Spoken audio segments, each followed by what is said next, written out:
जय श्रीहरि विष्णु। हे भक्तों, आज मैं आपको सुनाने जा रहा हूँ माघ मास की शुक्ल पक्ष की जया एकादशी की पावन कथा। यह वही एकादशी है जिसके प्रभाव से मनुष्य के बड़े से बड़े पाप नष्ट हो जाते हैं और प्रेत योनि से भी मुक्ति मिलती है। प्राचीन काल की बात है। नैमिषारण्य में ऋषि मुनियों की सभा लगी थी। वहां ऋषि पुलस्त्य जी ने भगवान विष्णु से प्रश्न किया, हे प्रभु, माघ शुक्ल एकादशी का क्या महत्व है? तब भगवान विष्णु बोले, हे मुनिवर, माघ शुक्ल एकादशी का नाम जया एकादशी है। इस व्रत के प्रभाव से ब्रह्महत्या जैसे पाप भी नष्ट हो जाते हैं। अब मैं तुम्हें इसकी एक पवित्र कथा सुनाता हूँ। स्वर्ग लोक में देवराज इंद्र का राज्य था।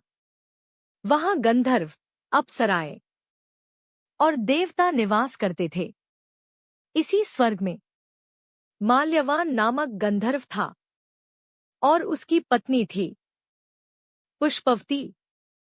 एक दिन देवराज इंद्र की सभा में नृत्यगान चल रहा था।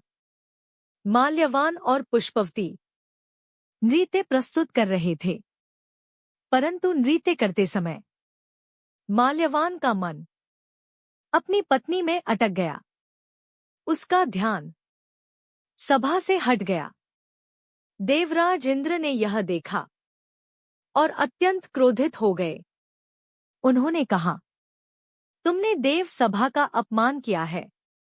क्रोध में आकर इंद्र ने दोनों कोड़ोट पिशाच योनि का भयंकर श्राप दे दिया। श्राप लगते ही वे दोनों स्वर्ग प्रभाव से माल्यवान और पुष्पवती हिमालय पर्वत पर भटकते पिशाच बन गए। उनका जीवन अत्यंत दुखमय था। न भोजन मिलता, न विश्राम। ठंड, भूख और पीड़ा सहते सहते उनका शरीर कांपता रहता।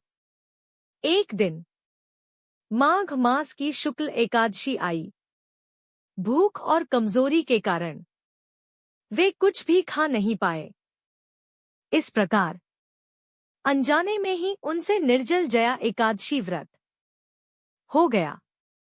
पूरी रात वे जागते रहे, भगवान विष्णु का स्मरण करते रहे।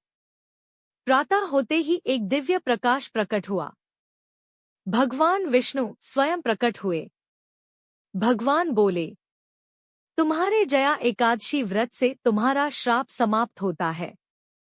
क्षण भर में पिशाच योनि नष्ट हो गई। वे पुनः अपने गंधर्व रूप में परिवर्तित हो गए। दोनों ने भगवान विष्णु के चरणों में कोटि-कोटि प्रणाम किया।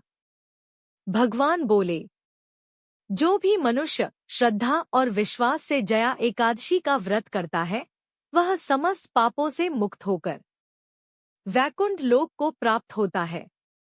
यह कहकर भगवान अंतर्ध्यान हो गए और दोनों स्वर्ग लोक लौट गए। जय श्रीहरि विष्णु। जय जया एकादशी।